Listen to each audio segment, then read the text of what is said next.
Hello friends, welcome back.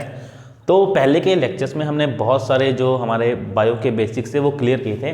आज हम एक नया टॉपिक स्टार्ट करने वाले हैं, that is nutrition in animal. Nutrition in animals. First of all हम एक बार कॉमनली न्यूट्रिशन के बारे में पढ़ेंगे, उसके बाद हम एनिमल्स के न्यूट्रिशन के बारे में स्टार्ट करेंगे और स्पेशली इसमें हम ह्यूमन की एग्जांपल लेंगे, है ना।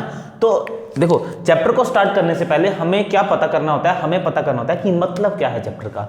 सबसे पहले तो हमें न्यूट्रिशन वर्ड का मतलब पता करना चाहिए कि भाई ये होता क्या है एक्चुअली में, है ना। तो देखो, न्यूट्रिशन हमने बहुत बार सुना है न्यूट्रिशन वर्ड के बारे में, लेकिन हमारी जो साइंस है, हमारी जो बायोलॉजी है, वो क्या कहती है। बायोलॉजी के अकॉर्डिंग, साइंस के अकॉर्डिंग, न्यूट्रिशन का मतलब है कि कोई भी ऑर्गेनिज्म जो है ना, वो किस तरीके से अपने फूड को ऑब्टेन करता है। क्या मतलब है कि फूड ऑब्टेन करने का तरीका, फूड को ऑब्टेन करने का तरीका, उसी को हम क्या बोल देते हैं, न्यूट्रिशन। ठीक है, methods by which food obtain bye an organism, है ना। तो इसी को हम बोलते हैं न्यूट्रिशन। अब देखिए, सिंपल सी बात है, न्यूट्रिशन कितने तरह का हो सकता है। यार मेरी बात सुनो, न्यूट्रिशन दो तरह का होता है। या तो जो ऑर्गेनिज्म है वो अपने फूड को खुद बना ले, नंबर वन, या तो वो अपने फूड को खुद बना ले, या फिर वो अपने फूड को किसी दूसरे ऑर्गेनिज्म से ले ले, है ना। जैसे अगर आपसे मैं क्वेश्चन पूछूं कि भाई बताओ, आप अपने फूड को खुद बनाते हो, है ना। हाँ, मन में ये सोच रहे हो कि सर हमें मैगी बनानी आती है। भाई मैगी बनाना अलग चीज है, उसे हम फूड को पकाना बोलते हैं। मैं फूड को पकाने की बात नहीं कर रहा, मैं फूड को बनाने की बात करता हूं। जैसे क्या आप गेहूं बना सकते हो? नहीं बना सकते ना। जैसे क्या आप चावल बना सकते हो? नहीं बना सकते ना। वो तो ग्रो करते हैं, एक्चुअली में उनको प्लांट्स बनाते हैं, है ना। तो सिंपल सा मतलब क्या है, फूड को बनाने का जो प्रोसेस है वो अलग होता है, फूड को पकाने का जो प्रोसेस है वो अलग होता है। अगर हम ह्यूमंस की बात करते हैं, अगर हम अपनी बात करते हैं, तो हम फूड को बनाते नहीं है, हम फूड को पकाते हैं, है ना। अब देखो, न्यूट्रिशन के बेसिस पे दुनिया में आपको दो तरह के ऑर्गेनिज्म देखने को मिलेंगे, सिर्फ दो तरह के ऑर्गेनिज्म देखने को मिलेंगे। ऐसे ऑर्गेनिज्म जो अपने फूड को खुद बना सकते हैं, जो अपने फूड को खुद बना सकते हैं। अब खुद बना सकते हैं तो ऑटोमेटिकली भाई खुद अपना खाना बना रहे हैं, इसलिए हम उनको क्या बोलते हैं, वो होते हैं ऑटोट्रोप। उनको हम क्या बोलते हैं, ऑटोट्रोप ऑर्गेनिज्म, ऑटोट्रोप्स, है ना। तो वो ऑटोट्रोप्स होते हैं जो अपने खाने को खुद बनाते हैं, है ना। और ऐसे ऑर्गेनिज्म जो अपने खाने को खुद नहीं बनाते बल्कि किसी दूसरे ऑर्गेनिज्म से लेते हैं, उनको हम बोलते हैं हेटेरोट्रॉपिक ऑर्गेनिज्म। तो न्यूट्रिशन के बेसिस पे कितने तरह का न्यूट्रिशन है, दो तरह का, ऑटोट्रोपिक न्यूट्रिशन, दूसरा है हेटेरोट्रॉपिक न्यूट्रिशन। हेटेरोट्रॉपिक न्यूट्रिशन, दूसरा ऑटोट्रोपिक लिखेंगे हम यहाँ पे, ऑटोट्रोपिक न्यूट्रिशन, है ना। और ऐसे ऑर्गेनिज्म जो अपना फूड खुद बना सकते हैं वो होते हैं ऑटोट्रोप्स होते हैं। जो अपना फूड खुद नहीं बना सकते, दूसरों से ऑब्टेन करते हैं, वो होते हैं हेटेरोट्रोप, है ना। अगर हम ऑटोट्रोप्स की भी बात करते हैं, अब ऑटोट्रोप्स देखो, दो तरह के ऑर्गेनिज्म है जो अपना खाने को खुद बना सकते हैं। एक तो होते हैं सारे के सारे प्लांट्स, एक तो जो प्लांट्स हैं वो अपने खाने को खुद बना सकते हैं। दूसरे होते हैं कुछ बैक्टीरिया, सारे नहीं, कुछ बैक्टीरिया ऐसे होते हैं जो अपने फूड को खुद बना सकते हैं। और ये जो बैक्टीरिया है, ये आर्की, जो हम बोलेंगे कि जो आर्की बैक्टीरिया होता है, जो प्रिमिटिव टाइप के बैक्टीरिया वो होते हैं, है ना, है ना। और ये कहाँ पाए जाते हैं, ये हमेशा हमें एक्सट्रीम कंडीशन में देखने को मिलेंगे, जहाँ पे नॉर्मल लाइफ नहीं एग्जिस्ट करती। जैसे जहाँ पे बहुत ज़्यादा गर्मी है, 60, 70, 70, 80 डिग्री टेम्परेचर है, जैसे जो होते हैं ना वेंट होते हैं, जैसे आपने सुना होगा गर्म पानी के जो झरने होते हैं, उनके नीचे जो बैक्टीरिया होते हैं वो वहाँ पे वो बैक्टीरिया खुद खाना बनाते हैं। और वो किससे बनाते हैं, वो केमिकल से फूड की सिंथेसिस करते हैं, इसलिए हम उनको बोल देते हैं कीमोसिंथेटिक। तो प्रोसेस को हम क्या बोलते हैं, प्रोसेस को हम बोलते हैं कीमोसिंथेसिस, है ना। कीमोसिंथेसिस मतलब केमिकल से फूड की सिंथेसिस करना। और दूसरा, प्लांट्स अपना खाना कैसे बनाते हैं, प्लांट्स अपना खाना बनाते हैं कौन से प्रोसेस से, अरे छठी क्लास से पढ़ते आ रहे यार, फोटोसिंथेसिस। बिल्कुल सही सोच रहे हो, आंसर क्या है, फोटोसिंथेसिस, है ना। तो ऑटोट्रोपिक न्यूट्रिशन दो तरह का हो सकता है। प्लांट्स के अंदर होगा फोटोसिंथेसिस बोलते हैं, बैक्टीरियाज के अंदर होता है, कुछ बैक्टीरियाज के अंदर, प्रिमिटिव टाइप के बैक्टीरियाज के अंदर इसको हम बोलते हैं कीमोसिंथेसिस बोलते हैं, ठीक है। और प्लांट्स को क्या चाहिए होता है, वाटर चाहिए होता है, रूट से मिलता है, कार्बन डाइऑक्साइड चाहिए होती है, स्टोमेटा से मिलती है, सनलाइट चाहिए होती है, सन से मिलती है, और क्या बन जाता है, फूड बन जाता है। ठीक है, तो ये तो अपना क्लियर हुआ ऑटोट्रोपिक न्यूट्रिशन के बारे में, बाद में हम थोड़ा सा डिटेल में भी इसको देखेंगे। अभी हम फोकस करते हैं हेट्रोट्रोपिक न्यूट्रिशन के बारे में, मतलब ऐसे ऑर्गेनिज्म के बारे में जो अपना खाना खुद नहीं बनाते। अब ये भी 3 तरह के ऑर्गेनिज्म है हमारे पास, 3 तरह के हमें ये ऑर्गेनिज्म देखने को मिलते हैं, 3 तरीके से अपना फूड खाते हैं। ठीक है, पहली जो टाइप है, पहला ऐसे ऑर्गेनिज्म होंगे जो अपना खाना, ध्यान से सुनना, ऐसे ऑर्गेनिज्म जो अपना खाना किसी दूसरे ऑर्गेनिज्म से लेंगे। ठीक है, ऐसे ऑर्गेनिज्म होते हैं जो अपना खाना किसी दूसरे ऑर्गेनिज्म से लेते हैं, उनको हम बोलते हैं पैरासाइट। क्या बोलते हैं, पैरासाइट। ठीक है, और ऐसे न्यूट्रिशन को हम बोलते हैं पैरासिटिक न्यूट्रिशन। क्या बोलेंगे, पैरासिटिक न्यूट्रिशन। यहां पे क्या होता है, एक पैरासाइट होगा, ध्यान से सुना, एक पैरासाइट होगा, वो किसी दूसरे ऑर्गेनिज्म की या तो बॉडी के अंदर रहेगा या बॉडी के बाहर रहेगा। अगर अंदर रहेगा उसको बोलेंगे, अंदर मतलब एंडो पैरासाइट, अगर बाहर रहेगा उसको बोलेंगे एक्टो पैरासाइट, है ना। जैसे सुनते हैं ना बचपन में कि पेट में कीड़े हैं बच्चे के, वो जो कीड़े हैं पेट में उनको हम वॉर्म्स बोलते हैं। तो वो क्या होते हैं, वो एक तरह से एंडो पैरासाइट होते हैं जो बॉडी के अंदर रहते हैं। और क्या करते क्या है वो भाई हमने इतनी मेहनत से खाना खाया, उसको डाइजेस्ट किया, ब्लड में अब्जॉर्ब किया, और उन्होंने क्या किया, डायरेक्ट ब्लड से अपना जो भी फूड हमने ब्लड के अंदर भेजा डायरेक्ट उसको ले लिया। तो कुछ मेहनत करनी पड़ी, अरे उनको कुछ खास मेहनत नहीं करनी पड़ी, है ना। तो ऐसे ऑर्गेनिज्म जो अपना फूड किसी दूसरे लिविंग ऑर्गेनिज्म की बॉडी के अंदर से लेंगे या बाहर से लेंगे, उनको हम बोलते हैं पैरासाइट बोलते हैं। और जिस ऑर्गेनिज्म के अंदर ये रहते हैं उसको बोलते हैं होस्ट। मतलब अगर मेरी बॉडी के अंदर कोई वर्म, कोई कीड़ा रह रहा है और मेरी बॉडी से खाना ले रहा है, तो वो हुआ पैरासाइट और मैं हुआ होस्ट, मेरी बॉडी के अंदर वो रह रहा है। इनकी खासियत ये होती है, पैरासाइट कभी भी अपने होस्ट को मारता नहीं है, किल नहीं करता है। भाई क्यों नहीं करता, मुझे आपने बताना है, क्यों नहीं किल करेगा, है ना। अरे सिंपल सी बात है यार, अगर उसने होस्ट को ही किल कर दिया तो खाना कहां से आएगा, तो खाना तो भाई चाहिए ना। Okay fine. दूसरा होता है saprotrophic mode of nutrition. Saprotrophic mode of nutrition. अब देखो सेप्रोट्रोपिक में क्या है, ये जो ऑर्गेनिज्म होते हैं ना, ये किसी दूसरे डेड ऑर्गेनिज्म के ऊपर फीड करेंगे, है ना, या कोई डिकेइंग मैटर पड़ा होगा उसके ऊपर फीड करते हैं। ये क्या करते हैं, जो सेप्रोट्रोपिक सेप्रोट्रोपिक ये क्या करते हैं, ये किसी दूसरे ऑर्गेनिज्म की बॉडी, कोई जो दूसरा ऑर्गेनिज्म होगा जो डेड होता है उसकी बॉडी के ऊपर ग्रो करेंगे, डेड बॉडी के ऊपर ग्रो करेंगे, या कोई डिकेइंग मैटर, कोई पत्ता टूट के गिर गया उसके ऊपर ग्रो करेंगे और वहां से अपने फूड को ऑब्टेन करते हैं। तो सिंपल सी बात है, जब भी कोई ऑर्गेनिज्म किसी की डेथ होती है तो उसके अंदर बहुत सारा ऑर्गेनिक मैटर होता है, ये डायरेक्ट उस ऑर्गेनिक मैटर को क्या करते हैं, कंज्यूम करते हैं, है ना। ओके, नेक्स्ट है that is holozoic mode of nutrition. Holozoic mode of nutrition.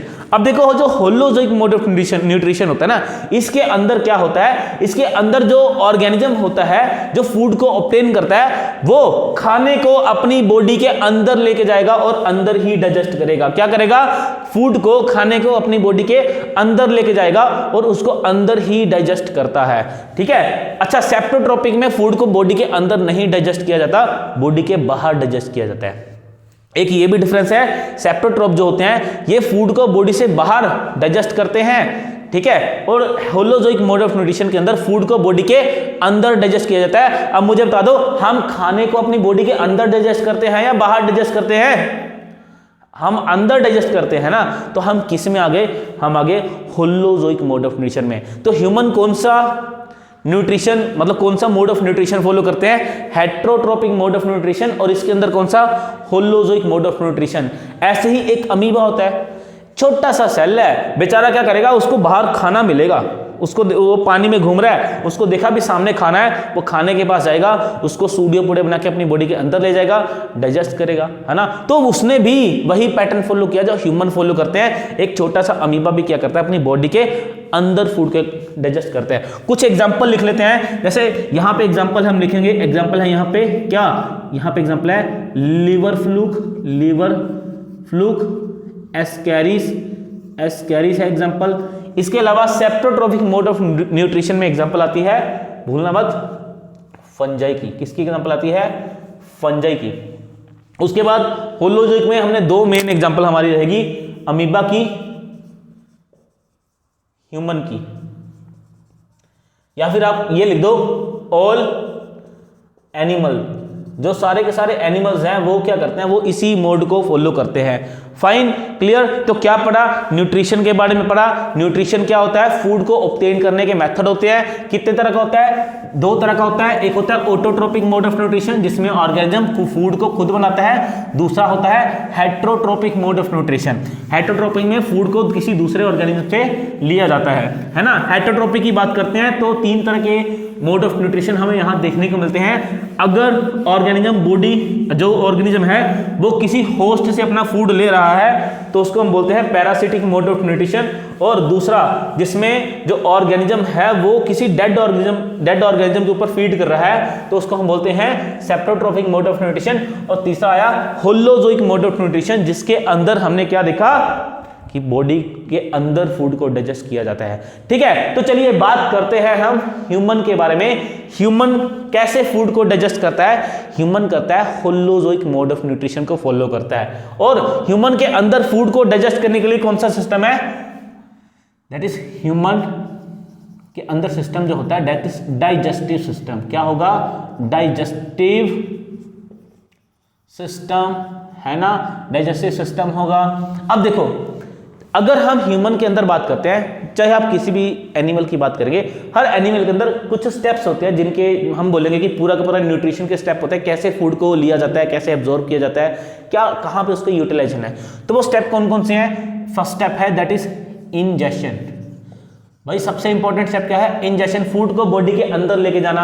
दूसरा होता है इंजेस्ट हो गया फूड, अब होगी उसकी डाइजेशन होगी। भाई फूड को क्या कर लिया, डाइजेस्ट कर लिया। तीसरा होता है उसकी एब्जॉर्प्शन। भाई फूड को क्या कर लिया, एब्जॉर्प्शन। एब्जॉर्प्शन का मतलब है भाई उसको ब्लड के अंदर भेज दिया। और फिर उसका यूज कहां पे, उसको हम बोलते हैं एसिमिलेशन। यूज कहां पे उसको बोलते हैं एसिमिलेशन। ठीक है, और लास्ट में जो फूड अनडाइजेस्टेड फूड बचा, जो फूड बचेगा जिसको डाइजेस्ट नहीं किया, जिसको डाइजेस्ट नहीं कर पाए, उसको हम बॉडी से क्या कर देते हैं, बाहर निकाल देते हैं। और उसको हम क्या बोल देते हैं, ईजेशन। क्या बोलते हैं, ईजेशन। चाहे आप एक छोटे से अमीबा को देख लो, चाहे आप एक ह्यूमन को देख लो, चाहे आप एक टाइगर को देख लो, जिसका मन करे, जिसको मन करे उसको देख लो, सारे इसी को फॉलो करते हैं। अब एक बात और ध्यान रखना, ये वाला जो मेथड है सारे के सारे एनिमल्स के अंदर ये मेथड वेरी करता है। कोई किस तरीके से फूड को इंजेस्ट करेगा, कोई किस तरीके से फूड को खाएगा, कोई किस तरीके से फूड को खाएगा, है ना। तो ये तो वेरी कर सकता है ऑर्गेनिज्म टू ऑर्गेनिज्म। अगर हम डाइजेशन की बात करते हैं एनिमल्स के केसेस में, तो हाँ, डाइजेशन जो है वो लगभग कॉमन होता है। एक जैसे एंजाइम्स होते हैं, ये सब कुछ होता है ना। अभी डाइजेशन के बारे में आगे बात करते हैं। एब्जॉर्प्शन, भाई फूड को ब्लड के अंदर भेज दिया, इसको एब्जॉर्प्शन बोल देते हैं। और एसिमिलेशन, जो फूड ब्लड के अंदर गया उसका कहाँ पे हमने यूज किया। ओके, ईजेशन, फूड को बॉडी से बाहर निकालना। अब यहाँ पे सबसे इंपॉर्टेंट जो स्टेप है दैट इज डाइजेशन। वो क्या है, डाइजेशन है। भाई डाइजेशन करते तो जा रहे हैं, हमें सबको पता है डाइजेशन क्या होता है, लेकिन प्रॉपरली अगर हम बात करें डाइजेशन होगा क्या। एक बात ध्यान रखना, मैं बहुत सिंपल सी लैंग्वेज में बताऊंगा। तोड़ना, क्या करना, तोड़ना। किसको तोड़ना है भाई, फूड को। किसको तोड़ना है, फूड को तोड़ना है। किसको तोड़ना है, तोड़ना है किसको, फूड को। फूड के तोड़ने के प्रोसेस को हम क्या बोलते हैं, डाइजेशन, है ना। अरे साइंटिफिक लैंग्वेज बोल दे, लो ये उठाओ, ले लो ब्रेक डाउन। क्या लिखेंगे, ब्रेक डाउन। किसकी ब्रेक डाउन, फूड की। अच्छा, ब्रेक डाउन का मतलब क्या है भाई, ऐसा है हमारे फूड के अंदर मेनली क्या क्या होता है। हमारे फूड के अंदर होगा कार्बोहाइड्रेट। क्या होगा, कार्बोहाइड्रेट, है ना। हमारे फूड के अंदर होगा प्रोटीन, हमारे फूड के अंदर होगा फैट। तो मतलब इसके अलावा विटामिन होते हैं, मिनरल्स होते हैं, लेकिन मेन ये हमारी फूड के अंदर ये मेन तीन चीजें होती हैं। भाई कार्बोहाइड्रेट बहुत बड़ा होता है, इस कार्बोहाइड्रेट को तोड़ दिया किसके अंदर, सिंपल शुगर के अंदर, और उसका नाम क्या है, ग्लूकोज। क्या नाम है उसका, ग्लूकोज। तो कार्बोहाइड्रेट को तोड़ दिया ग्लूकोज के अंदर, प्रोटीन को तोड़ दिया अमाइनो एसिड्स के अंदर, अमीनो एसिड जो आपका मन करे वो बोलो, अमीनो एसिड। फैट को तोड़ दिया लिपिड के अंदर, किसके अंदर, लिपिड प्लस, नहीं मैंने उल्टा लिख दिया, फैट नहीं लिपिड यहां पे आएगा। हमारे फूड के अंदर लिपिड होता है, तो लिपिड को तोड़ दिया, फैट भी बोल देते हैं जनरली, तो लिपिड को तोड़ दिया फैटी एसिड्स के अंदर, किसके अंदर, फैटी एसिड प्लस ग्लिसरॉल, किसके अंदर, प्लस ग्लिसरॉल के अंदर। तो एक्चुअली में क्या है, ऐसा है, ये एक बड़ा सारा कोई मॉलिक्यूल था, इसको क्या किया, छोटे छोटे पार्ट्स में तोड़ दिया, ब्रेकडाउन कर दी, क्या कर दिया, छोटे छोटे पार्ट्स में ब्रेकडाउन कर दी, और इसी को क्या बोलते हैं, इसी को हम बोलते हैं डाइजेशन। क्या बोलेंगे इसको, डाइजेशन। देखो ये जो बड़ा मॉलिक्यूल होता है, ये जो मैक्रो मॉलिक्यूल्स है, कार्बोहाइड्रेट, प्रोटीन, लिपिड, ये हमारे ब्लड के अंदर सोल्यूबल नहीं होते, है ना, और ऊपर से इनकी जो स्ट्रक्चर है वो कॉम्प्लेक्स है, ये है सिंपल। तो डाइजेशन को अलग अलग तरीके से डिफाइन किया जा सकता है। एक कॉम्प्लेक्स मॉलिक्यूल को, किसको, एक कॉम्प्लेक्स बायोमोलिक्यूल को सिंपल फॉर्म में तोड़ देना डाइजेशन है, with the help of enzyme. किसकी हेल्प से, एंजाइम की। याद रखना एंजाइम की हेल्प बहुत जरूरी है। तो एक कॉम्प्लेक्स मॉलिक्यूल को सिंपल मॉलिक्यूल में तोड़ देना क्या होता है, digestion, with the help of enzyme. ऐसे ही कार्बोहाइड्रेट, लिपिड, प्रोटीन्स को तोड़ देना किसके अंदर, ग्लूकोज के अंदर, फैटी एसिड्स के अंदर, एमिनो एसिड्स के अंदर, क्या, with the help of enzyme. इसको हम क्या बोल देते हैं, इसी को हम बोलते हैं डाइजेशन। और ये डाइजेशन जितनी देखने में आसान लग रही ना, इतनी आसान नहीं है। उसके बाद क्या होता है, ये सारी की सारी जो फॉर्म्स है, glucose, amino acid, fatty acid, इन सबको भेजा जाता है किसके पास, ब्लड के अंदर। किसके पास, ब्लड के अंदर। इस प्रोसेस को बोलते हैं एब्जॉर्प्शन। क्या बोलेंगे, एब्जॉर्प्शन। फाइन, है ना। तो अभी एक एक करके सारे स्टेप्स करने की कोशिश करेंगे। अगर हम ह्यूमन की बात करते हैं, अगर हम ह्यूमन के डाइजेस्टिव सिस्टम की बात करते हैं, तो हमारे डाइजेस्टिव सिस्टम के अंदर जो फूड है वो दो तरीके से डाइजेस्ट होता है। हमारे डाइजेस्टिव सिस्टम के अंदर फूड को दो तरीके से डाइजेस्ट किया जाता है। दोनों तरीके के ऊपर बात करेंगे। एक तो देखो, फूड को एंजाइम्स की हेल्प से तोड़ा जाता है। देखो तोड़ने का पर्पस क्या है, पहली बात तो हमें पर्पस भी तो पता होना चाहिए ना कि तोड़ा क्यों। भाई पर्पस ये है, फूड को इसलिए तोड़ा क्योंकि अगर as it is carbohydrate, protein absorb होने की कोशिश करेंगे तो ब्लड के अंदर नहीं जा पाएंगे, क्योंकि एब्जॉर्प्शन में जो मेनली एब्जॉर्प्शन है वो होती है कहाँ पे, स्मॉल इंटेस्टाइन में। स्मॉल इंटेस्टाइन बोलेंगे भैया ऐसा है, ब्लड के अंदर जाना है ना, टूट क्या हो भाई, ऐसे मैं कार्बोहाइड्रेट को नहीं भेज रही अंदर, है ना। तो स्टार्ट करते हैं डाइजेशन के बारे में। तो हमारी बॉडी के अंदर जो डाइजेशन है वो दो तरीके से होती है। एक को हम बोलते हैं मैकेनिकल डाइजेशन। क्या बोलेंगे, मैकेनिकल डाइजेशन। और दूसरी जो होती है वो with the help of enzyme होती है, इसको हम बोलते हैं केमिकल डाइजेशन। क्या बोलेंगे, केमिकल डाइजेशन। Chemical digestion. तो हमारी बॉडी के अंदर जो डाइजेस्टिव सिस्टम है दो तरीके से फूड को तोड़ता है, मैकेनिकली भी तोड़ता है और केमिकली भी तोड़ता है। इसको हम बोलते हैं मैकेनिकल डाइजेशन। अब भाई मैकेनिकली का मतलब क्या है, फोर्स लगा के तोड़ना यार फूड को खाया, अब टीथ आए, टीथ ने खश खश खश फोर्स लगाई, तोड़ दिया। रोटी को छोटे छोटे पीस में तोड़ा या नहीं तोड़ा, तोड़ दिया ना। और फूड को तोड़ना ही तो डाइजेशन होता है ना। तो मतलब मैकेनिकली भी हम फूड को ब्रेक करते हैं, तोड़ते हैं, और chemically with the help of enzyme. किसकी हेल्प से, एंजाइम की हेल्प से भी हम फूड को ब्रेक करते हैं, तोड़ते हैं। फाइन, चलिए अब स्टार्ट करते हैं। देखो मैं क्या करूंगा ना, हम पहले पाथवे देखेंगे, हमारा पाथवे क्या है, और पाथवे के साथ साथ हमने दोनों को डिस्कस करना है। केमिकल डाइजेशन को भी डिस्कस कर देना है और साथ साथ में हमने मैकेनिकल डाइजेशन को भी डिस्कस करना है पाथवे के साथ ही, ठीक है। और डायग्राम भी हम कोशिश करेंगे डायग्राम बनाने की, है ना, साथ साथ बनाने की कोशिश करेंगे। फटाफट से एक हल्का सा एक आपको ओवरव्यू का डायग्राम देता हूं कि कैसे क्या डायग्राम है हमारा। ये भाई हमारा डायग्राम है, ये हमारा डायग्राम है।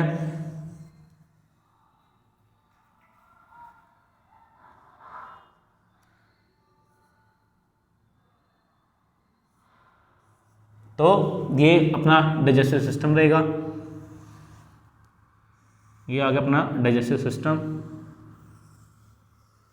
ये हमारा स्टमक है, ऐसे ही होता है ना। ये अपना स्टमक आ गया, ये स्टमक थोड़ा दुबला पतला सा हो गया, चलो कोई बात नहीं, अपने को समझ आ जाएगा सब कुछ, ठीक है। ये नहीं, थोड़ा सा इसको कर देते हैं सेट, है ना, थोड़ा सा ज़्यादा दुबला पतला हो गया बेचारा। चलिए तो ये अपना हो गया स्टमक हो गया, ओके फाइन। चलिए अब पहले यहाँ तक का समझ लें, फिर आके भी देखते हैं। अब देखो हमारा फूड जो है कहाँ कहाँ से मूव करेगा, देखते हैं। सबसे पहले इंजेक्शन होती है कहाँ से, माउथ से। माउथ से फूड जाएगा कहाँ पे, बक्कल कैविटी के अंदर, बक्कल कैविटी। बक्कल कैविटी से फूड जाएगा कहाँ पे, ये जाएगा ईसोफेगस के अंदर। किसके अंदर, ईसोफेगस के अंदर। ईसोफेगस के बाद फूड जाएगा हमारा स्टमक के अंदर, स्टमक के बाद फूड जाएगा किसके अंदर, स्टमक के बाद फूड जाएगा स्मॉल इंटेस्टाइन के अंदर, स्मॉल इंटेस्टाइन, और इसके बाद जाएगा लार्ज इंटेस्टाइन में। कहां पे, लार्ज इंटेस्टाइन, और उसके बाद जाएगा लास्ट में एनस के थ्रू बॉडी से बाहर निकल जाएगा। तो ये तो है हमारा जो डाइजेस्टिव सिस्टम है उसकी एक हम बोलेंगे कि एक प्रॉपर तरीके से उसकी वो है डायरेक्शन है भी किस डायरेक्शन में हमारा फूड जो है वो मूव करेगा। ठीक है, अब भी हमने इसी फ्लो चार्ट से ही सब कुछ समझना है। केमिकल डाइजेशन भी यहीं से करेंगे और मैकेनिकल डाइजेशन को भी इसी के थ्रू करने की कोशिश करेंगे। देखो हमारे फूड का फंक्शन क्या है, फूड के अंदर फूड की मतलब जो माउथ का फंक्शन क्या है, माउथ के अंदर एंट्री होती है फूड की। किसकी एंट्री होगी, ये एंट्री होगी यहाँ पे फूड की। तो यहाँ पे माउथ का तो मेन फंक्शन यही है, यहाँ से फूड की होती है एंट्री। अब जैसे ही फूड की एंट्री होगी फूड कहाँ चला जाएगा, फूड आ जाएगा हमारी बक्कल कैविटी के अंदर। कहाँ पे, ये माउथ है, ये वाली जो कैविटी है इसको हमने क्या बोल दिया, बक्कल कैविटी। देखो इस कैविटी के अंदर दो तरह का डाइजेशन होता है। इसी कैविटी के अंदर दो तरह का डाइजेशन होता है। याद रखना इसके अंदर तीन चीजें प्रेजेंट होती हैं मेनली। इसके अंदर मेनली तीन चीजें प्रेजेंट होगी। एक इसके अंदर होगी टंग, दूसरी इसके अंदर है पैलेट, और तीसरे इसके अंदर है टीथ।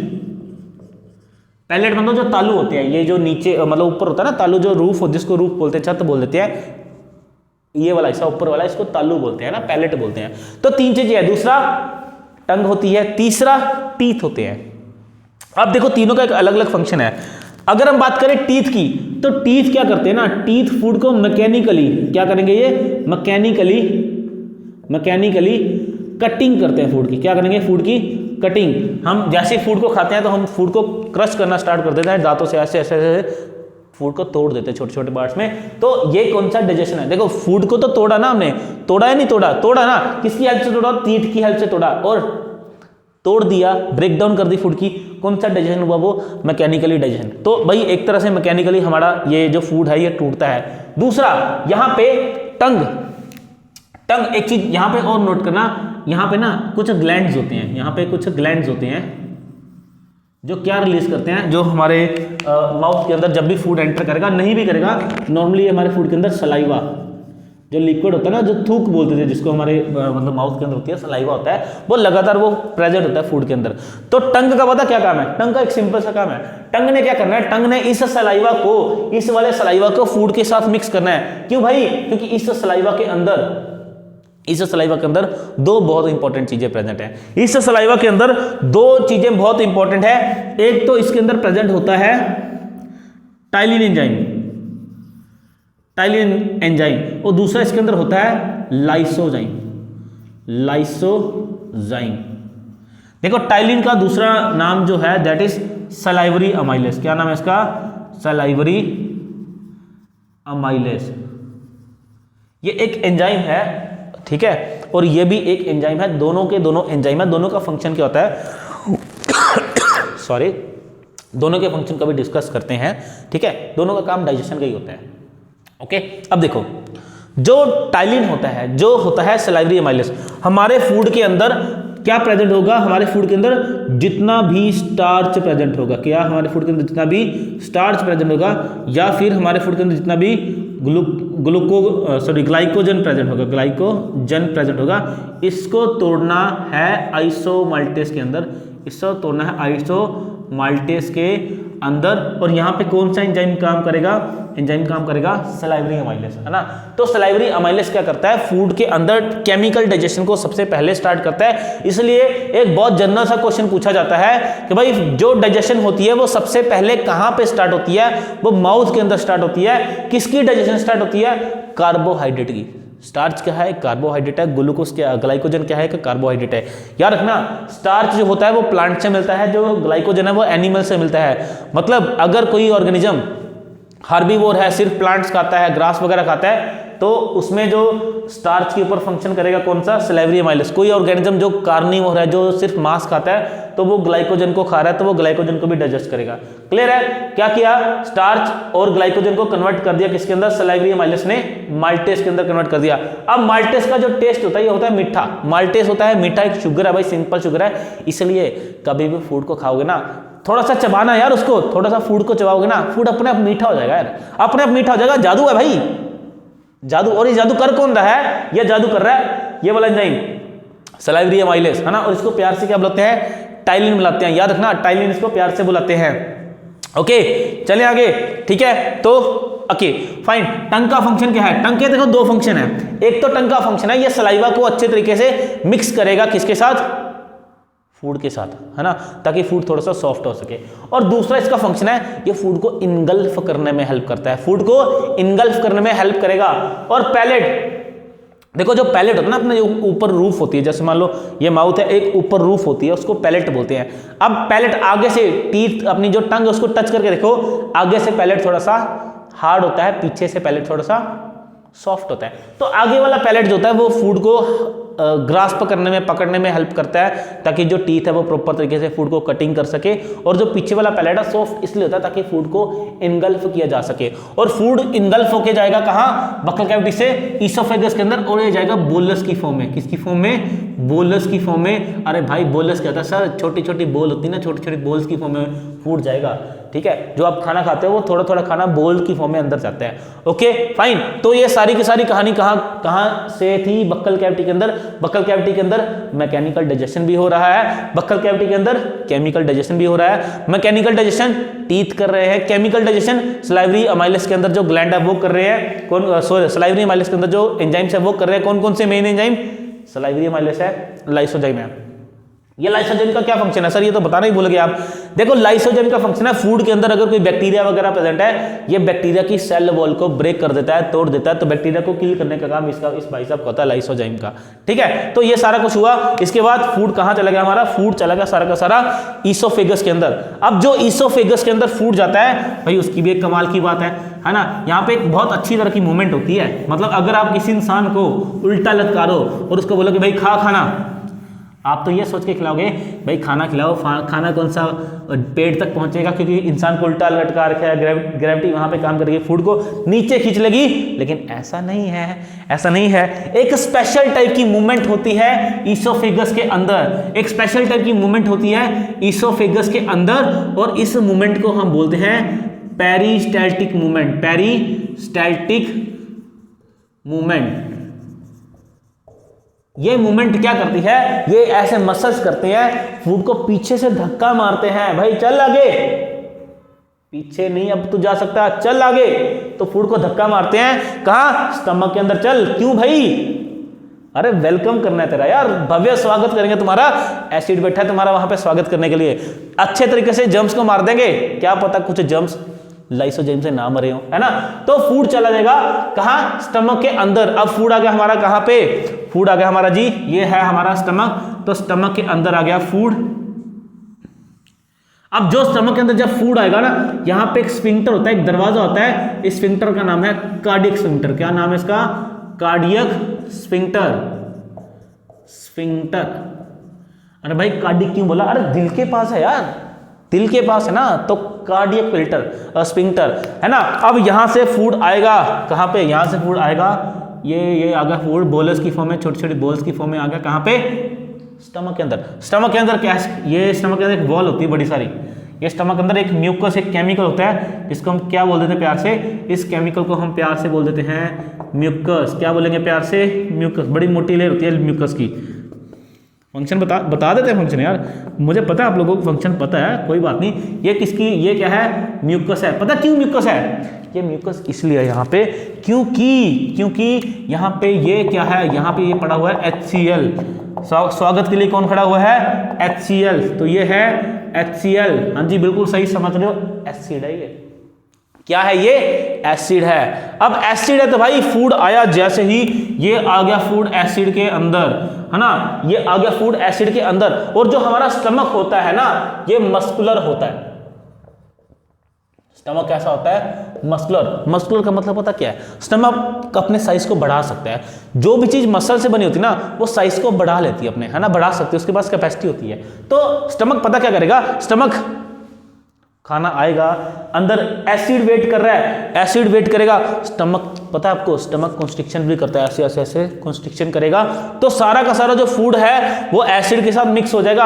अब एसिड ने क्या फंक्शन परफॉर्म कर दिया भाई? एसिड ने पता क्या किया? एसिड ने किल कर दिया। एसिड ने किल कर दिया किनको? जर्म्स को। सारे के सारे जर्म्स जो एसिड के जो फूड के अंदर आए थे उन सारे जर्म्स को किसने किल कर दिया? एसिड ने। साथ के साथ इसने फूड को थोड़ा सा सॉफ्ट भी कर दिया। उसके साथ साथ ये डाइजेशन में हेल्प भी करता है। ये क्या करेगा?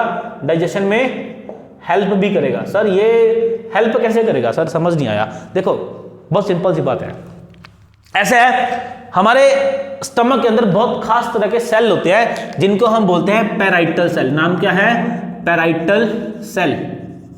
पैराइटल सेल, ठीक है, पैराइटल सेल होते हैं। तो ये सेल ना एक HCl रिलीज कर देते हैं, है ना। इन्होंने क्या, इनका फंक्शन क्या है? HCl को रिलीज करना। तो इन्होंने तो क्या रिलीज कर दिया? HCl, ठीक है। और फंक्शन हमें सारे के सारे HCl के पता चल गए। अब इसके साथ साथ हमारे स्टमक के अंदर एक एंजाइम होता है जिसका नाम है पेप्सिनोजन। क्या नाम है?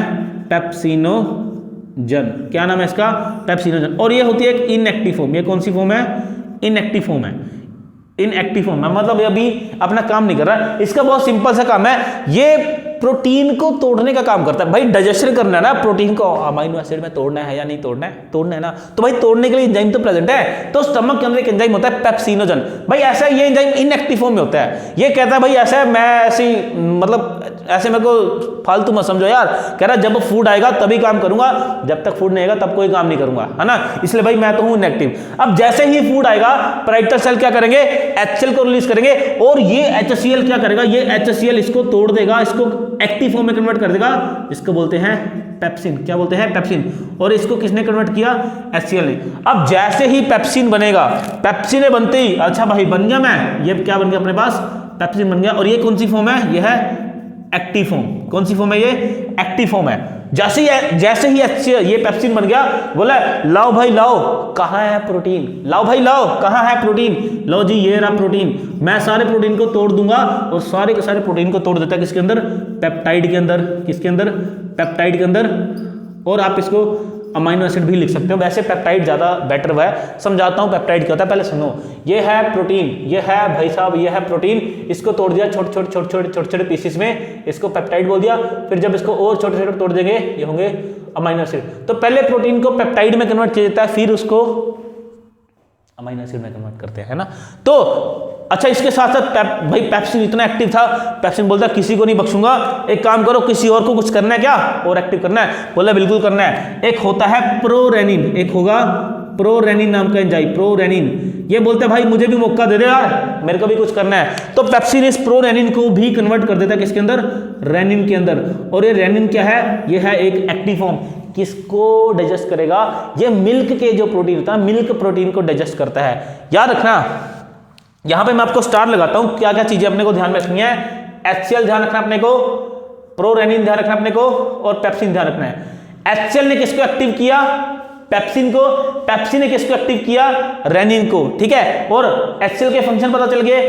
पेप्सिन का फंक्शन क्या है? पेप्सिन का फंक्शन है प्रोटीन को डाइजेस्ट करना। पेप्सिन का फंक्शन है प्रोरेनिन को रेनिन में कन्वर्ट करना, मतलब रेनिन को एक्टिवेट करना ताकि मिल्क के प्रोटीन को भी डाइजेस्ट किया जा सके। और एक बात ध्यान रखना, जो छोटा सा बच्चा होता है ना उसके अंदर रेनिन अपने आप बनता है। जो छोटा बच्चा होगा उसकी बॉडी के अंदर जो रेनिन है बनता है। जैसे ही हमारी एज बढ़ती रहती है, हमारी बॉडी के अंदर रेनिन बनना बंद हो जाता है, धीरे धीरे बंद हो जाता है, ठीक है। तो ये जनरल सा क्वेश्चन है कि रेनिन मतलब जो है वो किस में ज्यादा पाया जाता है? एक छोटे बच्चे में पाया जाएगा। क्यों यार? मिल्क को डाइजेस्ट करने का काम है ना यार, तो छोटा बच्चा तो बेचारा मिल्क ही पीता है। अब ऐसा करते करते भाई हमारे स्टमक के अंदर क्या होगी? डाइजेशन होगी। किसकी? प्रोटीन की डाइजेशन स्टार्ट होगी। अब हमारा ये जो फूड है, हमारा फूड है ये हो चुका है एसिडिक। भाई खुद देखो, एक चीज खुद सोचो, सर एसिड अगर हाथ में लग जाए तो भाई कयामत कयामत सब कुछ जला देता है। यहां तो भाई हम अपने पेट के अंदर एसिड को लेके बैठे हैं, तो पेट को क्यों नहीं कुछ होता? क्योंकि मैंने पहले ही बताया ये कौन सी लेयर है? म्यूकस की। ये कौन सी लेयर है? मोटी सी म्यूकस की। तो जो म्यूकस होता है, जो म्यूकस होता है ये हमारी बॉडी को प्रोटेक्ट करता है। ये हमारी बॉडी को क्या करेगा? प्रोटेक्ट करेगा एसिड से, HCl से। HCl जो होता है वो म्यूकस के साथ मिक्स होता है। तो हमारे स्टमक की, ये मान लो स्टमक की वॉल है, इसके ऊपर म्यूकस पड़ा है, उसके ऊपर एसिड आता है। तो स्टमक की वॉल और एसिड के बीच में क्या आ गया? म्यूकस आ गया, और वो उसको स्टमक तक पहुंचने देता नहीं है। इसलिए भाई हमारा स्टमक सेफ है। लेकिन कभी कभी कुछ बहुत ही महान किस्म के बैक्टीरिया आते हैं, वो इस म्यूकस को खा लेते हैं, है ना, फिर हम मतलब अक्सर ही हम बोलते हैं कि उनको अल्सर की बीमारी हो जाती है। ठीक है, छाला, एक्चुअली में छाला ही होता है वो, तो उनको अल्सर की बीमारी हो जाती है। ठीक है, चलिए आगे देखते हैं। मतलब पता चला ना, अल्सर आपने बहुत बार सुना होगा, उसको अल्सर है, इसको अल्सर है। तो अल्सर का मतलब होता है कि स्टमक के अंदर कुछ बैक्टीरिया होते हैं, वो क्या करते हैं, वो म्यूकोस को खा लेते हैं, जिसके खाने की वजह से एसिड जो है वो स्टमक को टच हो जाता है। अब एसिड स्टमक को टच होगा तो भाई जो पेन होती है ना, मतलब क्या ही बोले। और उस बैक्टीरिया का भी नाम प्रॉपर नहीं पता, स्ट्रेप्टोकोकस पाइलोरी नाम का बैक्टीरिया होता है ना। और मार्केट में एसिड की मेडिसिन भी आती है जिसके पीछे एसपी लिखा होता है ना, वो सी बैक्टीरिया के अगेंस्ट होती है। चलिए, अब हमारा फूड पहुंच गया है कहाँ पे, इंटेस्टाइन के अंदर। कहाँ पहुंच गया, इंटेस्टाइन के अंदर। ठीक है, यहाँ पे प्रोटीन की डाइजेशन भी स्टार्ट हो चुकी है, प्रोटीन की डाइजेशन भी स्टार्ट हो चुकी है। अब देखो, जैसे ही फूड एंटर करेगा, जैसे ही फूड एंटर करेगा कहां पे, स्टमक से इंटेस्टाइन में। भाई फूड था एसिडिक, फूड क्या था, एसिडिक था, एसिड था फूड के अंदर। म्यूकस ने तो बचा लिया स्टमक को, इंटेस्टाइन को कौन बचाएगा भाई, है ना। तो भाई ऐसा होता है, जैसे ही फूड एंटर करेगा कहां पे, स्मॉल इंटेस्टाइन के अंदर, तो बीच में एक होता है अपना भाई साहब, क्या नाम उनका, लीवर। क्या नाम इनका, लीवर। प्लस दूसरा होता है पेनक्रियास, लीवर पेनक्रियास। भाई साहब पहले लीवर रिलीज करता है क्या, बाइल जूस। क्या रिलीज करेगा ये, बाइल जूस को। और पेनक्रियास करेगा कुछ एंजाइम को, जिनको हम बोलते हैं पेनक्रिएटिक जूस, पेनक्रिएटिक जूस को। तो ये दोनों मिलके आएंगे, इंटेस्टाइन का जो स्टार्टिंग वाला पार्ट आता है उसको ड्यूडेनम बोलते हैं, दोनों उसके अंदर आएंगे। याद रखना, बाइल जूस क्या करता है, बाइल जूस के दो फंक्शन, बाइल जूस के दो इंपॉर्टेंट फंक्शन, बाइल जूस के दो इंपॉर्टेंट फंक्शन। पहला तो ये फूड को न्यूट्रल करने की कोशिश करता है, या फिर हम बोलेंगे एल्केलाइन बनाता है। क्या करेंगे, एल्केलाइन बनाएगा। एल्कलाइन मतलब बेसिक बनाएगा एसिडिक फूड के अंदर, क्योंकि इसके अंदर होते हैं सॉल्ट, बेसिक सॉल्ट होते हैं। एसिड और बेस मिक्स हो जाएंगे भाई साहब, तो धीरे धीरे एसिडिक इफेक्ट खत्म हो जाएगा, तो वो फूड हो जाएगा बेसिक एल्कलाइन। एक फंक्शन तो ये, दूसरा इसका फंक्शन बड़ा इंपॉर्टेंट है। दूसरा ये ना इमल्सिफिकेशन करता है। ये क्या करता है, इमल्सिफिकेशन, इमल्सिफिकेशन ऑफ किसकी, इमल्सिफिकेशन फैट की। सर देखो ऐसा ना, हमने बचपन में बड़ा सुना है इमल्सिफिकेशन, इमल्सिफिकेशन बहुत सुना है, पर सर पल्ले नहीं पड़ता कभी भी होता क्या है ना, बहुत मुश्किल है। अरे कुछ भी मुश्किल नहीं है, ध्यान से देखना। ये एक फैट की बड़ी सारी ड्रॉप है। ये क्या है, एक बड़ी सारी ड्रॉप, किसकी ड्रॉप है ये, फैट की, FAT फैट। ये आ गया अपना बाइल जूस। ये कौन सा आ गया अपना, बाइल जूस आ गया। बाइल जूस ने पता क्या किया, इस बड़ी सारी ड्रॉपलेट को छोटी छोटी टाइनी ड्रॉपलेट्स में तोड़ दिया, टाइनी छोटी छोटी ड्रॉपलेट्स में तोड़ दिया। प्रोसेस को क्या बोल दिया इसी प्रोसेस को बोलते हैं इमल्सिफिकेशन। तो यही क्या होता है, इमल्सिफिकेशन, इमल्सिफिकेशन, है ना।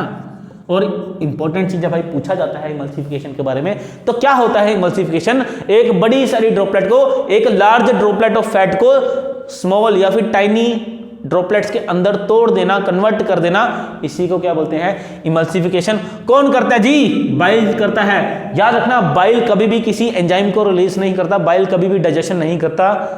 बहुत सारे एग्जाम में क्वेश्चन पूछते हैं, बहुत सारे एग्जाम में, कि बाइल के फंक्शन क्या है क्या नहीं है। तो याद रखना, बाइल का फंक्शन फूड को डाइजेस्ट करना नहीं होता, डाइजेशन में हेल्प कर सकता है लेकिन डाइजेस्ट नहीं करता फूड को। चलिए उसके बाद बात करेंगे पेनक्रियास की। भाई पेनक्रियाटिक जूस के बारे में बात करेंगे, इंपॉर्टेंट जूस है भाई पेनक्रियाटिक जूस।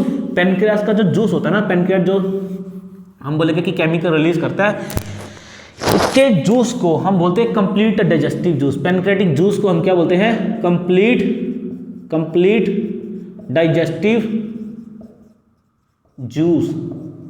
भाई ऐसे क्यों बोल दिया कंप्लीट, भाई इसलिए बोलते हैं, प्रोटीन को डाइजेस्ट करने के लिए एंजाइम होते हैं, कार्बोहाइड्रेट को डाइजेस्ट करने के लिए एंजाइम होते हैं, लिपिड्स को डाइजेस्ट करने के लिए एंजाइम होते हैं, डीएनए को डाइजेस्ट करने के लिए एंजाइम होते हैं, हर चीज को डाइजेस्ट करने के लिए एंजाइम है, इसलिए बोल दिया कंप्लीट डाइजेस्टिव जूस, है ना।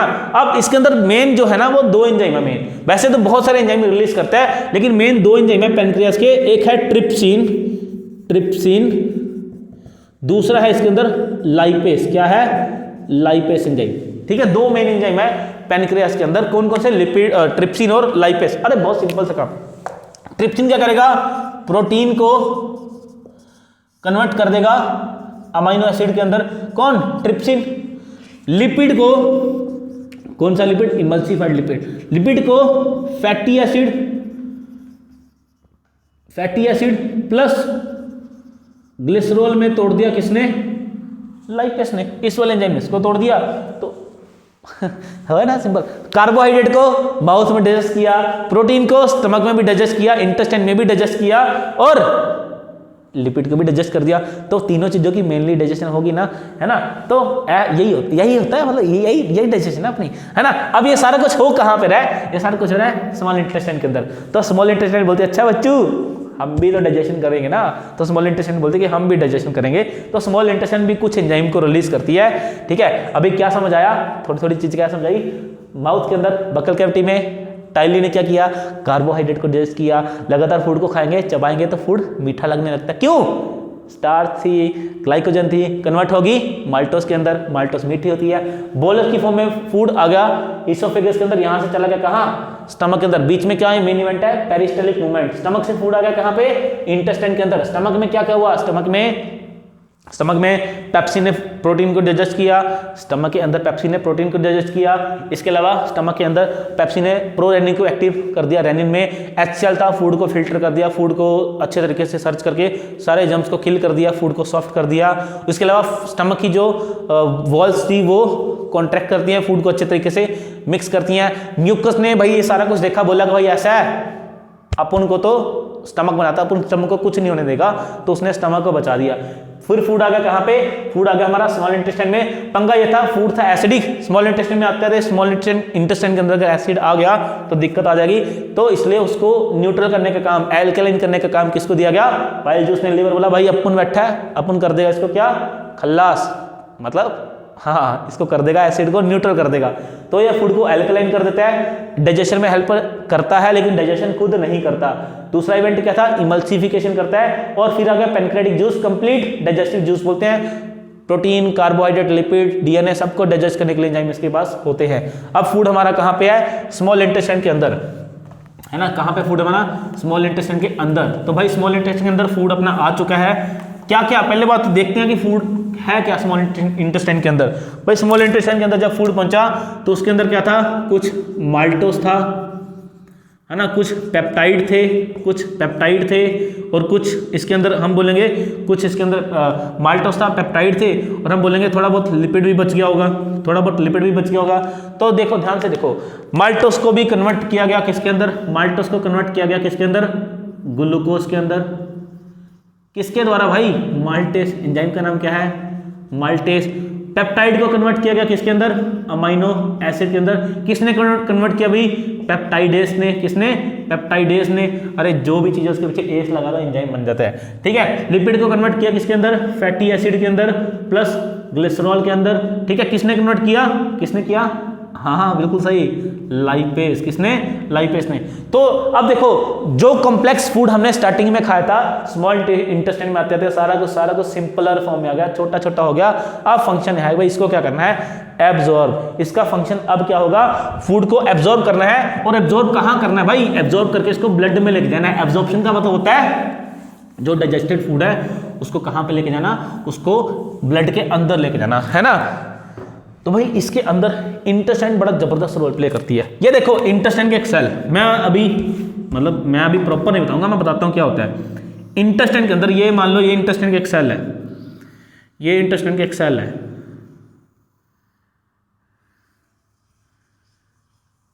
पता है ये ऐसा क्यों होता है, ये ऐसा इसलिए होता है, अभी तो मैंने इसको प्रॉपर बनाया नहीं, अभी इसको और प्रॉपर बनाते हैं और आपको और अच्छे से।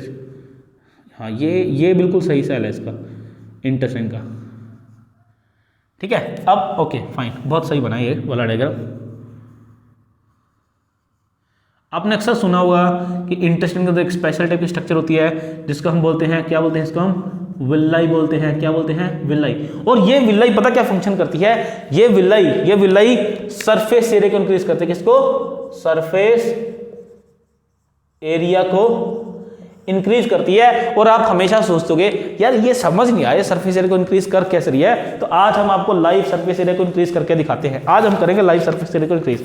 भाई ये मान लो ये एक सेल था, सपोज करो ये एक सेल था, एक सेल है इंटेस्टाइन का, ठीक है। इंटेस्टाइन का एक सेल है, मतलब कोशिश रहेगी कि कर दे। अब देखो मान लो ये सरफेस है ऊपर वाला, ये सारा ऊपर वाला क्या है, सरफेस है ना सारा, सिर्फ फूड इसी सरफेस को टच करेगा। और मैं चाहता हूं कि फूड ज्यादा सरफेस को टच करे ताकि फूड ज्यादा एब्जॉर्ब हो, है ना। तो भाई मतलब मैं नहीं चाहता हूं, ये नेचर ने चाहा तो उसने ना एक बड़ी अच्छे तरीके से एडोप्टेशन की इंटेस्टाइन के अंदर। देखो ध्यान से, बड़ी प्यारी एडोप्टेशन थी ये, बहुत ही प्यारी एडोप्टेशन थी ये। उसने पता क्या किया, उसने अपने कुछ सेल्स को पीछे की ओर खींच लिया। अब पहले तो सेल ऊपर टच कर रहा था, ऊपर के को इसने कवर कर दिया, अब साइडों में भी सेल इस एरिया में भी टच करेगा। तो सच बताना ईमानदारी से, सरफेस एरिया बढ़ा या नहीं बढ़ा। फूड पहले सिर्फ ऊपर टच कर था, ऊपर वाला ये वाला स्पेस जो था अपना मार्कर किधर गया, अभी बताते हैं। देखो ये वाला जो स्पेस था ये तो ये कवर कर रहा है, ये नीचे वाला स्पेस कवर कर। अब ये साइडों वाला जो स्पेस है, दोनों साइडों वाले, ये सरफेस एरिया को इंक्रीज करेंगे या नहीं करेंगे, करेंगे ना। तो भाई इसी को बोलते हैं सरफेस एरिया को इंक्रीज करना, तो इसी को हम बोलते हैं विल्लाई। अभी तो बात खत्म हुई नहीं है भाई, अभी तो आपको और करके दिखाते हैं। अभी विल्लाई के ऊपर छोटे छोटे विल्लाई और बन गए, विल्लाई के ऊपर छोटे छोटे विल्लाई और बन गए। अभी बना के दिखाता हूं, मतलब विल्लाई के ऊपर भी विल्लाई बन गए भाई, विल्लाई के ऊपर भी विल्लाई बन गए। क्यों कहता भाई हम तो भाई फूड के हम तो एरिया और बढ़ाएंगे, हमें तो और ज़्यादा डाइजेशन करनी है, और ज़्यादा एब्जॉर्प्शन करनी है, एरिया और बढ़ाएंगे। तो एरिया बढ़ाते बढ़ाते विल्लाई के ऊपर क्या बन गए, छोटे छोटे और विल्लाई बन गए, और एरिया जो था और बढ़ गया। अब ये जो विल्लाई के ऊपर छोटे छोटे विल्लाई और बने हैं, इनको हम बोलते हैं माइक्रो विल्लाई। आए डायग्राम पे देखो, विल्लाई के ऊपर छोटे छोटे क्या बन गए, इनको हमने क्या बोल दिया, माइक्रो विल्लाई। फंक्शन क्या है, सरफेस एरिया को इंक्रीज करना। अब तो नहीं जिंदगी में बोलोगे, है ना। तो ये क्या है, माइक्रो विल्लाई कहाँ प्रेजेंट होते हैं, स्मॉल इंटेस्टाइन के अंदर। और इनके पीछे बिल्कुल ठीक, इनके पीछे यहाँ पे होती हैं ब्लड वेसल्स, यहाँ पे होता है ब्लड वेसल्स होती हैं, भर भर के ब्लड होता है। फूड को एब्जॉर्ब करके भेजेंगे कहाँ पे, सीधा ब्लड के अंदर। किस किस को भेजते हैं, अमाइनो एसिड को सर भेजते हैं, अच्छा ग्लूकोज को सर भेजते हैं, लिपिड को सर, फैटी एसिड को सर भेजने की कोशिश तो करते हैं, लेकिन फैट है ना, पानी के अंदर मिक्स होता नहीं है। अब ब्लड के अंदर तो पानी है, तो सर ऐसे है कि भाई कोशिश तो करते हैं लेकिन फैट जाता नहीं है। तो फैट को कैसे ऑब्जर्व करते हैं, फैट को पहले भेजा जाता है लिम्फ के अंदर। किसके अंदर, लिम्फ के अंदर। फैट को पहले भेजा जाता है लिम्फ के अंदर, लिम्फ के बाद उसको भेजा जाता है ब्लड के अंदर, लिम्फ के बाद उसको भेजते हैं ब्लड के अंदर। तो आपको सिंपल सी बात ध्यान रखनी है कि फैट को पहले लिम्फ के अंदर भेजते हैं, लिम्फ के बाद उसको ब्लड में भेजते हैं। और यहाँ पे भी हेल्प कौन करता है यार, यहाँ पे भी यार बाइल जूस से दोस्ती की है ना, यहाँ पे भी बाइल जूस हेल्प करता है, बाइल जूस जो यहाँ पे भी हेल्प करता है। तो बाकी सारी चीजों का एब्जॉर्प्शन का मतलब फूड को ब्लड के अंदर लेके जाना, डाइजेस्टेड फूड को ब्लड के अंदर लेके जाना, अमीनो एसिड हो जाएगा, ग्लूकोज हो जाएगा, फ्रक्टोज हो जाएगा। लेकिन कहानी कहाँ पे अटकती है आगे, कहानी अटकती है फैटी एसिड और ग्लिसरॉल से, ग्लिसरॉल पे आके। तो फैटी एसिड और ग्लिसरॉल को पहले लिम्फ में लेके जाता है, लिम्फ से कहाँ लेके जाता है, ब्लड में लेके जाते हैं, ठीक है। तो इस तरीके से जो फूड है वो क्या कर ले जाता है, एब्जॉर्ब कर ले जाता है, डाइजेस्ट कर ले जाता है हमारी स्मॉल इंटेस्टाइन के अंदर। अब भाई जितना भी रिमेनिंग फूड होगा, जितना भी हमारा फूड अनडाइजेस्टेड फूड बचेगा, जिसका बॉडी को कोई काम नहीं है, वो सारा का सारा फूड कहाँ भेज दिया जाएगा, स्मॉल इंटेस्टाइन से वो फूड भेजा जाएगा लार्ज इंटेस्टाइन के अंदर। अब भाई लार्ज इंटेस्टाइन के अंदर सिर्फ एक ही टास्क होता है, क्या, वाटर एंड मिनरल, क्या, वाटर एंड मिनरल्स को एब्जॉर्ब करने का। तो लार्ज इंटेस्टाइन के अंदर किसी तरह की कोई भी, लार्ज इंटेस्टाइन के अंदर किसी भी तरह की कोई भी डाइजेशन नहीं होती, सिर्फ और सिर्फ फूड को क्या किया जाता है, फूड के अंदर से वाटर को एब्जॉर्ब किया जाता है, ठीक है। एक बात और ध्यान रखना, जो स्मॉल इंटेस्टाइन और लार्ज इंटेस्टाइन है, इसके बीच में एक स्ट्रक्चर होती है ऐसी लंबी सी, इसको हम प्यार से बुलाते हैं वर्मीफॉर्म अपेंडिक्स। क्या बोलेंगे इसको, वर्मीफॉर्म अपेंडिक्स। ये हमारी बॉडी के लिए एक वेस्टिजियल ऑर्गन है, हमारी बॉडी के अंदर इसका कोई यूज नहीं है। हाँ, बाकी एनिमल्स के अंदर इसका यूज होता है, क्योंकि ये सेलुलोज के डाइजेशन में हेल्प करता है। किसके डाइजेशन में, सेलुलोज के डाइजेशन में हेल्प करता है। अब देखिए यहाँ से एक चीज क्या निकल जाती है, जो सेलुलोज होती है, सेलुलोज का डाइजेशन, और एक मैं बोलूंगा ग्लाइकोजन का डाइजेशन। सेलुलोज का डाइजेशन होता है डिफिकल्ट, क्या होगा, डिफिकल्ट, बहुत डिफिकल्ट होता है। और ग्लाइकोजन का जो डाइजेशन है वो होता है इजी। सेलुलोज का डाइजेशन होता है डिफिकल्ट, मतलब सेलुलोज कहाँ पे, पहली बात तो सेलुलोज कहाँ पाया जाता है भाई, कहाँ पाया जाता है, जल्दी से वीडियो को पॉज करो और सोचो, है ना। हाँ, सेलुलोज पाया जाता है प्लांट की सेल वॉल के अंदर। मतलब जो ऐसे एनिमल, ऐसे ऑर्गेनिज्म जो डायरेक्ट प्लांट को खाते हैं उनको हम बोलते हैं हर्बीवोर। क्या बोलेंगे? हर्बीवोर। वो डायरेक्ट प्लांट को खाएंगे, ग्रास को खा लिया, पत्तों को खा लिया, तो उनके होता है सेलुलोज। सेलुलोज को डाइजेस्ट करना है डिफिकल्ट, इसलिए हर्बीवोर के अंदर जो स्मॉल इंटेस्टाइन होती है, स्मॉल इंटेस्टाइन ये हमेशा लॉन्गर होती है, ये बड़ी होती है, ये लंबी होती है। किसके अंदर? हर्बीवोर के अंदर। मतलब रैबिट के अंदर ये बड़ी होगी, काऊ के अंदर ये बड़ी होगी, डियर के अंदर ये बड़ी होती है, स्मॉल इंटेस्टाइन लंबी होती है, ठीक है। और टाइगर क्या खाता है भाई? मांस खाएगा, उसके अंदर है ग्लाइकोजन। तो टाइगर के अंदर जो स्मॉल इंटेस्टाइन होती है वो शॉर्ट होती है, छोटी होती है। क्लियर है? ओके। तो लार्ज इंटेस्टाइन में फूड आया, सिर्फ और सिर्फ वाटर को क्या किया गया? डाइजेस्ट किया, वाटर को एब्जॉर्ब किया गया। और बाद में एनस जो होता है हमारे डाइजेस्टिव सिस्टम की एंडिंग होती है, यहाँ पे एक स्फिंक्टर होता है, एक गेट होता है स्फिंक्टर, जिसको एनस स्फिंक्टर बोलते हैं। क्या बोलते हैं? Anus sphincter. तो इस एनस स्फिंक्टर के थ्रू जो फूड है, अनडाइजेस्टेड जो फूड है, उसको बॉडी से बाहर निकाल देते हैं। So this is all about our digestive system. इस तरीके से हमारा डाइजेस्टिव सिस्टम बहुत खूबसूरती से, बड़े ही चालाकी से भी कह सकते हैं, है ना, स्मार्ट तरीके से भी कह सकते हैं, काम करता है। मतलब भगवान ने अच्छे तरीके से हमारा जो सिस्टम है वो बना रखा है। तो आई होप कोई डाउट होगा तो आप मुझे बाद में टेक्स्ट कर सकते हैं, जो लिंक है आपको मिल ही जाएगा ऑलरेडी, है ना। चलिए, थैंक यू वेरी मच, मिलते हैं नेक्स्ट क्लास में नए टॉपिक के साथ।